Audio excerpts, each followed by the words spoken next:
मैं शंकर का वह क्रोधानल कर सकता जगती छार छार, डमरू की प्रलय ध्वनि हूँ जिसमें नचता भीषण सहार। रणचंडी की अतृप्त प्यास, मैं दुर्गा का उन्मत्त हास, मैं यम की प्रलयंकर पुकार।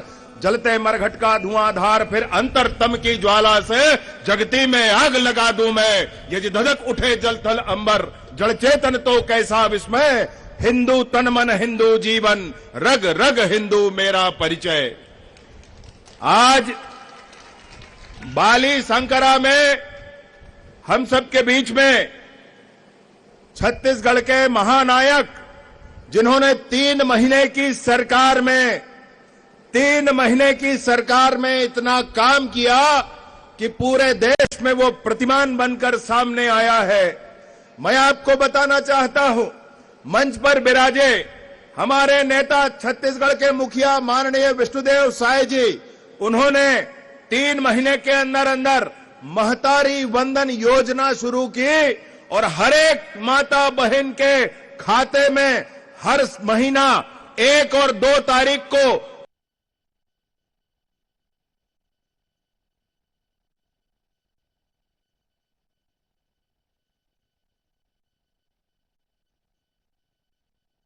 ₹1,000 डालना शुरू कर दिया। 3 किस्त उसकी जा चुकी है। छत्तीसगढ़ में मैं आपको बताना चाहता हूं कि पूर्ववर्ती सरकार थी, कांग्रेस की सरकार थी, और उस लड़ाई में हमारी लड़ाई उस सरकार से यही थी कि उस सरकार ने गरीबों का आवास रोके रखा था। 16 लाख प्रधानमंत्री आवास, नया आवास, और 2 लाख पुराना आवास, सारा आवास रोक कर रखा था। वो सरकार का कहना यह था कि इसमें प्रधानमंत्री शब्द लिखा है, इसलिए इस आवास को रोक के रखा है। हम लोगों का कहना था, माननीय मुख्यमंत्री जी के नेतृत्व में आंदोलन था, हमारा यह कहना था कि आप गरीबों का आवास दीजिए। आपको लगता है आप नाम बदल दीजिए, जो नाम रखना है रख लीजिए, लेकिन गरीबों का आवास उनको देना पड़ेगा आपको। उन्होंने नहीं दिया, सरकार बदल दी जनता ने, और सरकार बनने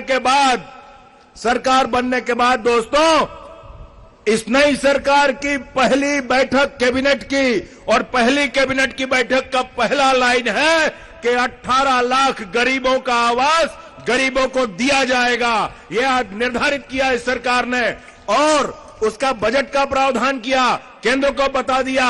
अब जैसे ही ये चुनाव खत्म होगा, 18 लाख प्रधानमंत्री आवास छत्तीसगढ़ के गांव-गांव में बनने शुरू हो जाएंगे, गांव-गांव में बनने शुरू हो जाएंगे। भैया आपसे मैं बताना चाहता हूं कि वहां पर 1 एकड़ खेत में 1 एकड़ में 21 कुंटल धान सरकार खरीदती है। 21 कुंटल, 1 कुंटल का 3100 रुपया किसान के हाथ में, उसके खाते में दिया जाता है। 3100 रुपया। आप ये सारे काम इस सरकार ने, और भी बहुत सारे काम है भैया। तेंदुपत्ता का बड़ा काम है हमारे यहाँ छत्तीसगढ़ में, तो तेंदुपत्ता अब 5,500 मानक बोरा के आधार पर छत्तीसगढ़ में खरीदी की जा रही है। मैं आप सबके बीच निवेदन करने यही आया हूं, यही बताने आया हूं कि 3 महीने में इस सरकार ने जो कुछ किया है, हमारे मुखिया, हमारे नेता माननीय विष्णुदेव साय जी का एक बार जोरदार तालियों के साथ स्वागत और अभिनंदन करें।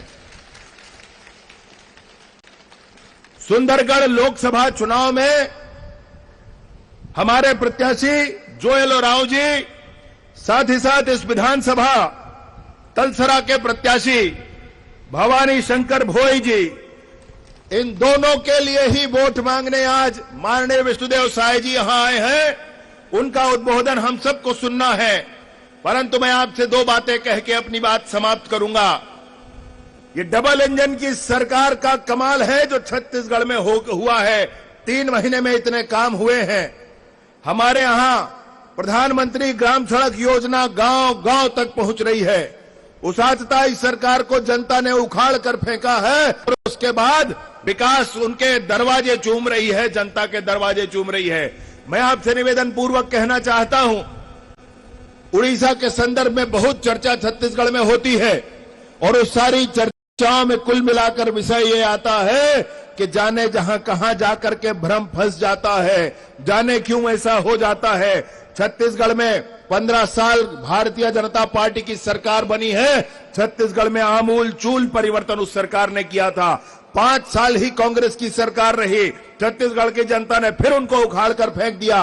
पुनः भाजपा की सरकार है और जनता की सेवा में पसीना बहा बहा कर, मेहनत करके, जमीन पर रहकर माननीय विष्णुदेव साय जी की सरकार लगातार काम कर रही है। आपको मैं स्मरण दिलाना चाहता हूं, 2014 में नरेंद्र मोदी जी की सरकार बनी थी। उस सरकार बनने के पहले आपको ध्यान होगा, जब भी आप टीवी खोलते थे, जब भी आप रेडियो खोलते थे, समाचार पत्र पढ़ते थे, तो आपको यही दिखता था कि जयपुर में, पुणे में, लखनऊ में, बंबई में, दिल्ली में, मद्रास में आतंकी हमला हुआ है और आतंकी हमले में बम फूट गए हैं, गोलियां चल गई हैं, लोग मारे जा रहे हैं। यही होता था और उस समय आतंकियों को पता था कि वो आतंकी बम फोड़कर जेल में जाएंगे तो उनको बिरयानी खाने मिलेगा, बिरयानी। ये उनको आतंकियों को मालूम हुआ करता था। मैं आपको ध्यान दिलाना चाहता हूं, मनमोहन सिंह जी देश के प्रधानमंत्री थे, तब यासीन मलिक जैसे अलगाववादी कश्मीर के नेता को अपने घर में पार्टी देते थे, डिनर हुआ करता था। फोटो वीडियो हम सब ने आपने देखा है। 2014 में भारतीय जनता पार्टी की नरेंद्र मोदी जी की सरकार केंद्र में बनती है और अब आप टीवी रेडियो खोलकर देख ले, कोई आतंकी घटना नहीं होती है भैया। अब कोई आतंकवादी कहीं बम नहीं फोड़ता है। 370 धारा के संदर्भ में बात हुई थी, वो 370 धारा हमने कहा था उखाड़ कर फेंकेंगे और भाजपा की पूर्ण बहुमत की सरकार आई तो वो 370 धारा उखाड़ कर फेंका गया। राहुल गांधी जी ने कहा सदन में कि सदन में यहां पर 370 हटेगा तो खून की नदियां बह जाएंगी। कोई खून की नदियां नहीं बही भैया। जज्बा होना चाहिए मन में काम करने का। अमला वही है, अधिकारी वही है, कर्मचारी वही है, सिर्फ सरकार बदल गई है, सरकार का संकल्प बदल गया है। अब जम्मू और कश्मीर में रात को 9 से 12 पिक्चर देखने जाते हैं लोग, पिक्चर देखने जाते हैं, कोई खून की नदियां नहीं बही वहां पर। मैं आप सभी से निवेदन पूर्वक कहना चाहता हूं, कमल के निशान के साथ आगे बढ़ें।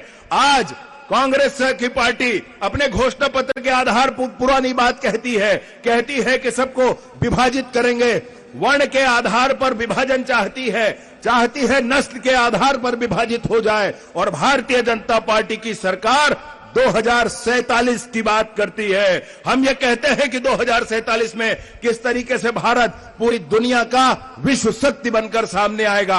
आप सभी से मैं विनम्रता पूर्वक निवेदन करता हूं, इस लोकसभा चुनाव के लिए और इस विधानसभा चुनाव के लिए जैसे हमारे मुखिया माननीय विष्णुदेव साय जी आए हैं, पूरे छत्तीसगढ़ के पहले आदिवासी मुख्यमंत्री हमारे छत्तीसगढ़ से वो आपके सामने प्रार्थना करने आए हैं। आपको और निवेदन पूर्वक कहता हूं, आदिवासियों के उद्धार के लिए माननीय नरेंद्र मोदी जी ने, कमल के निशान ने जो काम किया, पूरे देश में अपने से भी बड़ा किसी को माननीय नरेंद्र मोदी जी ने बताया तो आपके क्षेत्र के, आपके प्रदेश के ही माननीय द्रौपदी मुर्मू जी को देश का राष्ट्रपति बना करके और देश का सम्मान, आदिवासी समाज का सम्मान बढ़ाया है। आदिवासी समाज का एक बड़ा विभाग केंद्र में काम कर रहा है। इन सारी चीजों को आप देख लें, आप खुद समझ लें और उसके बाद मतदान करें। यही प्रार्थना करने मैं अपने नेता माननीय विष्णुदेव साय जी के साथ आपके बीच आया हूं।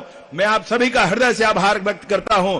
आदरणीय हमारे जशपुर के राजा साहब मंच पर विराजे हैं, आदरणीय कुमार साहब मंच पर विराजे हैं और आदरणीय सभी नेतागण मंच पर विराजे हैं। उनका भी आप एक बार जोरदार तालियों के साथ स्वागत और अभिनंदन करें। बहुत बहुत धन्यवाद।